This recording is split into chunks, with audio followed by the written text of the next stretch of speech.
Hello दोस्तों, आज हम अभ्यास प्रश्न बैंक कक्षा 8वीं की विषय विज्ञान को हल करेंगे। इसका पहला निर्देश दिया है, प्रत्येक प्रश्न के उत्तर के रूप में 4 विकल्प दिए गए हैं।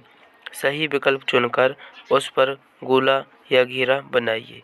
हमें प्रत्येक प्रश्न के नीचे 4 विकल्प दिए गए हैं, उनको पढ़ना है और जो सही विकल्प है उस पर हमें गोला या टिक लगाना है। जैसे पहला प्रश्न, नीचे दिए गए कथनों को पढ़िए। पहला कथन है, बीजों के अंकुरण के लिए नमी आवश्यक है। पहला कथन क्या है? बीजों के अंकुरण के लिए नमी आवश्यक है। दूसरा कथन है, पौधों की जड़ों द्वारा जल, खनिज व उर्वरकों का अवशोषण होता है। दूसरा कथन है, पौधों की जड़ों द्वारा जल, खनिज व उर्वरकों का अवशोषण होता है। तीसरा कथन है, सिंचाई से मिट्टी का गठन सुधर जाता है। अगला कथन है, सिंचाई से मिट्टी को ह्यूमस प्रचुर मात्रा में मिलता है। फिर लिखा है, किन कथनों से स्पष्ट होता है कि फसल के लिए सिंचाई आवश्यक है। अब हमें जो 4 कथन दिए गए थे, इनमें से आपको बताना है कि फसल के लिए सिंचाई आवश्यक है। यह किस कथन से स्पष्ट हो रहा है। तो कथन देखिए 1 और 2। कथन 1 और 2 से हमें यह स्पष्ट हो रहा है कि फसल के लिए सिंचाई आवश्यक है। तो यानी इसका उत्तर है बी। कथन 1 और 2 क्या है? बीजों के अंकुरण के लिए नमी आवश्यक है और पौधों को जड़ों द्वारा जल, खनिज व उर्वरकों का अवशोषण होता है। और यह कभी होगा? जब फसलों के लिए सिंचाई होगी। तो इसका सही आंसर है ऑप्शन बी। फिर हम प्रश्न क्रमांक 2 को करेंगे। प्रश्न क्रमांक 2 है, निम्नलिखित में से किस कार्य से मिट्टी को पोषक तत्व प्राप्त नहीं होते।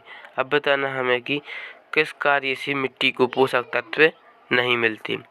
जैसे पहले नंबर पर ऑप्शन ए लिखा है, फसल चक्रण। ऑप्शन बी, खेत को कुछ समय बिना कुछ उगाए छोड़ देना। तीसरे नंबर लिखा है सी में, कटाई करना। डी है, जैविक खाद का उपयोग। तो इसमें आप बताइए कि किस कार्य से पोषक तत्व प्राप्त नहीं होते। तो कटाई करना, ऑप्शन सी सही है, क्योंकि कटाई करने से खेत को कोई पोषक तत्व नहीं मिलता। तो इसका सही आंसर है ऑप्शन सी। फिर हम प्रश्न क्रमांक 3 को देखते हैं। प्रश्न क्रमांक 3 है, चित्र में दिया गया कृषि यंत्र किस कार्य के लिए उपयोगी है। अब हमें बताना है कि जो चित्र में हमें यह एक यंत्र दिया गया है, तो बताइए कि यह इस यंत्र का उपयोग कहाँ करते हैं। ऑप्शन ए, कटाई के लिए। ऑप्शन बी, जुताई के लिए। ऑप्शन सी, निराई के लिए। ऑप्शन डी है, सिंचाई के लिए। आप बताइए, जो यह कृषि यंत्र दिया गया है, यह एक कल्टीवेटर है। तो आप बताइए, इसका उपयोग हम कहाँ करते हैं। इसका उपयोग हम जुताई में करते हैं। इसका उपयोग हम कहाँ करते हैं? जुताई में। तो प्रश्न तीसरे का सही answer option B.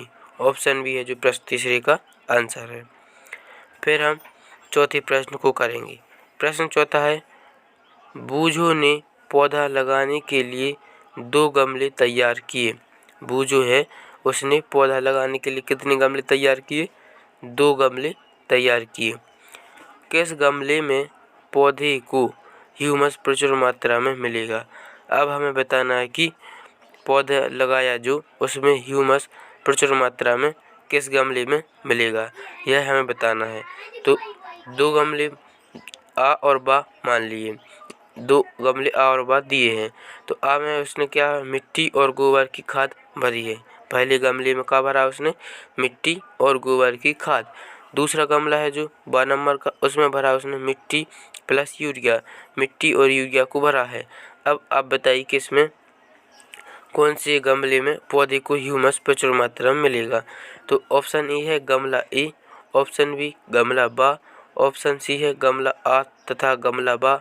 Option D है गमला आ व गमला बा दोनों को नहीं मिलेगा।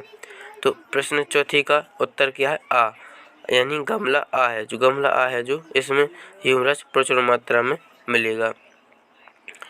फिर हम अगला प्रश्न करते हैं। प्रश्न क्रमांक 5वां।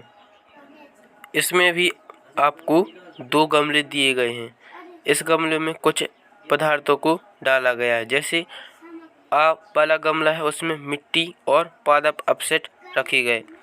दूसरा गमला बा है जो इसमें मिट्टी, पॉलीथीन, कांच के टुकड़े और प्लास्टिक के टुकड़े डाले गए। अब नीचे लिखा है उपरोक्त चित्र में दो गमले आ व बा दिख रहे हैं।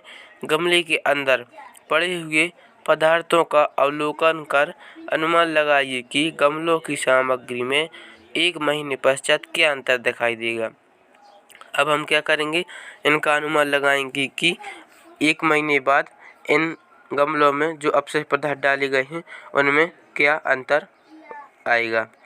तो ऑप्शन ए है गमले आ की सामग्री का अपघटन हो गया। ऑप्शन ए क्या है, गमले आ की सामग्री का अपघटन हो गया। ऑप्शन बी है गमले बा की सामग्री का अपघटन हो गया। ऑप्शन सी है गमले दोनों गमलों में अपघटन की प्रक्रिया समान रूप से होगी। फिर ऑप्शन डी है दोनों गमलों की सामग्री में कोई परिवर्तन नहीं हुआ। तो इसका उत्तर क्या है, तो इसका उत्तर है ऑप्शन ए, यानी गमले आ की सामग्री का अपघटन हो गया, क्योंकि आ है जो इसमें क्या थे, मिट्टी और पादप अपशिष्ट थे, और जो गमला बा था इसमें मिट्टी, पॉलीथीन, कांच के टुकड़े और प्लास्टिक के टुकड़े थे जिनका अपघटन नहीं होता। तो लिखेंगे ऑप्शन ए, यानी गमले आ की सामग्री का अपघटन हो गया। फिर हम प्रश्न क्रमांक 6 को करेंगे। प्रश्न क्रमांक 6 है, एक नमी युक्त रोटी को किसी डिब्बे में ढककर कुछ दिनों तक रखने पर उसमें फफूंद आ जाती है। फफूंद की वृद्धि के लिए कौन सी परिस्थिति उत्तरदायी है। जो प्रश्न 6 है इसमें हमें बताना है कि जो नमी युक्त रोटी होती है उसे डिब्बे में ढक कर रखने से उसमें फफूंद लग जाती है, तो फफूंद की वृद्धि के लिए कौन सी परिस्थिति उत्तरदायी है। फिर हमें 4 विकल्प दिए हैं। पहला विकल्प है सूर्य प्रकाश की अनुपस्थिति। सूर्य प्रकाश की अनुपस्थिति, वहाँ तक सूर्य नहीं पहुँच पा रहा। ऑप्शन बी पानी की अनुपस्थिति। ऑप्शन सी है सूर्य प्रकाश की उपस्थिति। ऑप्शन डी है कार्बन डाइऑक्साइड की उपस्थिति। तो इसमें हमें बताना है, तो इसका है सूर्य प्रकाश की अनुपस्थिति। क्या कारण है कि रोटी में फफूंद लग जाती है, इसका कारण है सूर्य प्रकाश की अनुपस्थिति। प्रश्न 6 का ऑप्शन ए सही है। फिर हम प्रश्न 7 देखेंगे। प्रश्न 7 है, नीचे दिए गए पौधों के चित्र में किस पौधे की जड़ नाइट्रोजन स्थिरीकरण का कार्य करती हैं। यहाँ पर हम बताना है कि जो कुछ पौधे दिए गए हैं उसमें बताइए कि किस पौधे की जड़ नाइट्रोजन स्थिरीकरण का कार्य करती हैं। तो हम देखिएगा इसमें चित्र दिए हैं। ऑप्शन है चित्र आ, ऑप्शन चित्र बा, ऑप्शन सी है चित्र सा, ऑप्शन डी है चित्र दा। तो आप देखिए जो चित्र बने हैं इसमें आप बताना है कि किस पौधे की जड़ें नाइट्रोजन स्थिरीकरण का कार्य करती हैं। तो इसका उत्तर है चित्र आ। चित्र आ में जो चित्र दिया गया है वह है जो उसकी जड़ें हैं नाइट्रोजन स्थिरीकरण का कार्य करती हैं। अब हम प्रश्न 8 देखते हैं। 8वां प्रश्न है, बूझो अपने घर जाना चाहता है, उसके सामने 4 रास्ते हैं। पहला रास्ता है चिकनी मिट्टी का, दूसरा रास्ता है घिसा संगमर का, तीसरा रास्ता है गिट्टी का, चौथा रास्ता है बर्फ का। आप बताइए किस रास्ते पर बूझो के फिसलने की संभावना कम है। जो आपको ये रास्ते दिए गए हैं इनमें से आपको बताना कि वह किस रास्ते पर जाए जिससे वह कम फिसलने की संभावना हो। तो पहला रास्ता किसका था, चिकनी मिट्टी का। दूसरा रास्ता था घिसा संगमर का, क्या का था, घिसी संगमर का। और फिर तीसरा रास्ता था गिट्टी का, चौथा रास्ता था बर्फ का। तो वह किस रास्ते से जाए जिससे कम फिसलना की संभावना कैसी हो, कम हो। तो इसका उत्तर है वह जाएगा रास्ते, ऑप्शन सी है रास्ता 3, रास्ता माने गिट्टी वाला। गिट्टी का रास्ता है जो उसमें फिसलने की संभावना कम होगी, क्योंकि चिकनी मिट्टी में घर्षण कम होगा तो वह फिसलेगा। घिसा संगमर यह भी चिकना होता है, और बर्फ है जो इसमें भी फिसलेगा, लेकिन जो गिट्टी है उसमें वह फिसलने की संभावना कैसी होगी, कम। तो इसका सही आंसर ऑप्शन सी, रास्ता सी, गिट्टी का। फिर हम प्रश्न क्रमांक 9 को करेंगे। 9वां प्रश्न है उसको पढ़ते हैं। 9वां प्रश्न है, कॉलम ए के अंतर्गत दिए गए वैज्ञानिकों के नामों को कॉलम बी में दी गई उनकी खोजों से मिलान करिए। हमें क्या करना है, जो कॉलम ए में वैज्ञानिकों के नाम दिए गए हैं, अब हम उनकी कॉलम बी में जो उनकी खोजें दी गई हैं उनको मिलाएंगे। जैसे ऑप्शन ए में लिखा है लुई पास्चर। लुई पास्चर ने किस चीज़ की खोज की थी? तो लुई पास्चर ने किस चीज़ की खोज की थी उसको हम देखेंगे। लुई पास्चर ने किसकी खोज की थी? किडबन। किडबन की क्रिया को लुई पास्चर ने बताया था, तो लुई पास्चर की जोड़ी हम किडबन से मिलाएंगे। फिर ऑप्शन में रॉबर्ट कोच। रॉबर्ट कोच ने किसकी खोज की थी? एंथ्रेक्स जीवाणु की खोज की थी। रॉबर्ट कोच ने एंथ्रेक्स जीवाणु की खोज की थी। और एडवर्ड जेनर थे, एडवर्ड जेनर ने खोज की थी किसकी? चेचक की। एडवर्ड जेनर थे, इनने चेचक की खोज की थी। फिर अलेक्जेंडर फ्लेमिंग। अलेक्जेंडर फ्लेमिंग ने खोज की थी पेनिसिलिन की। इसका सही आंसर है ऑप्शन सी। ऑप्शन सी है जो प्रश्न 9 का सही उत्तर है। फिर हम अगला प्रश्न करते हैं। अब हम प्रश्न क्रमांक 10 को करेंगे। 10वां प्रश्न है, ब्रेल पद्धति चाक्षुष विकृति युक्त व्यक्तियों के लिए सर्वाधिक लोकप्रिय साधन है। इस पद्धति के आविष्कारक हैं।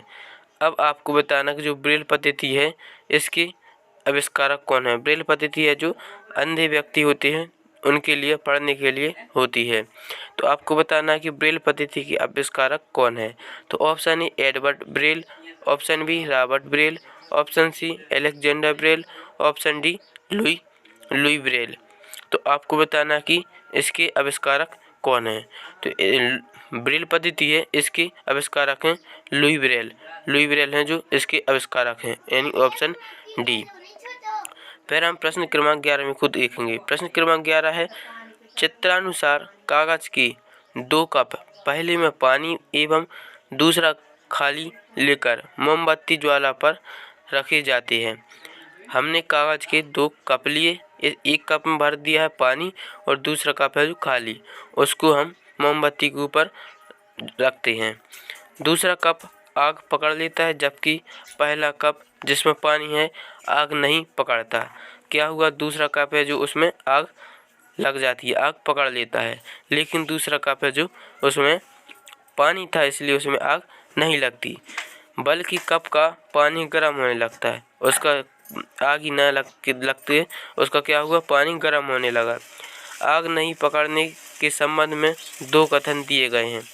अब आपको इन कथन दिए गए हैं, इनमें से आप कथन को चुनना है, सही कथन कौन सा है।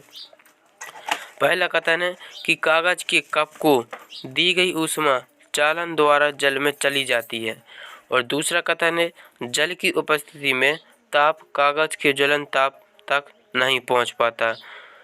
अब उपरोक्त दोनों कथनों में सही है। अब बताना कि इसमें से कौन सा कथन सही है। तो इसका कथन सही कौन सा है उसको हम बताएंगे। पहला ऑप्शन है केवल आ कथन सत्य है। दूसरा ऑप्शन है केवल ब कथन सत्य है। ऑप्शन सी है आ व बा दोनों कथन सत्य हैं। ऑप्शन डी है दोनों ही कथन असत्य हैं। तो आप बताइए कि इसमें से कौन सा कथन सत्य है। तो प्रश्न क्रमांक 11 है जो इसका उत्तर है ऑप्शन सी। ऑप्शन सी यानी कथन आ व बा दोनों ही कथन कैसी हैं? सत्य हैं। फिर हम प्रश्न क्रमांक 12 को करेंगे। 12वां प्रश्न है, मैं एक वाद्य यंत्र हूँ। मैं एक वाद्य यंत्र हूँ, मुझ में ध्वनि कंपित तानित झिल्ली द्वारा उत्पन्न होती है। ध्वनि कैसी उत्पन्न हो रही? ध्वनि कंपित तानित झिल्ली द्वारा उत्पन्न होती है। बताओ मैं कौन हूँ? Harmonium, option B sitar, option C है बांसुरी, ऑप्शन डी है तबला। क्या है? पहले ऑप्शन में लिखा हारमोनियम, ऑप्शन बी में लिखा है sitar, option C option D है तबला। तो प्रश्न 12 का उत्तर है डी। प्रश्न 12 क्या है? डी यानी तबला। प्रश्न को पढ़ते हैं। मैं एक वाद्य यंत्र हूँ, मुझ में ध्वनि कंपित तानित झिल्ली द्वारा उत्पन्न होती है। तो इसका उत्तर होगा तबला। प्रश्न 12 का उत्तर है तबला। इस तरह से हमें अभ्यास प्रश्न बैंक विज्ञान कक्षा 8वीं की थी उसको हल करना था। यदि वीडियो समझ में आया हो तो चैनल को सब्सक्राइब जरूर करें।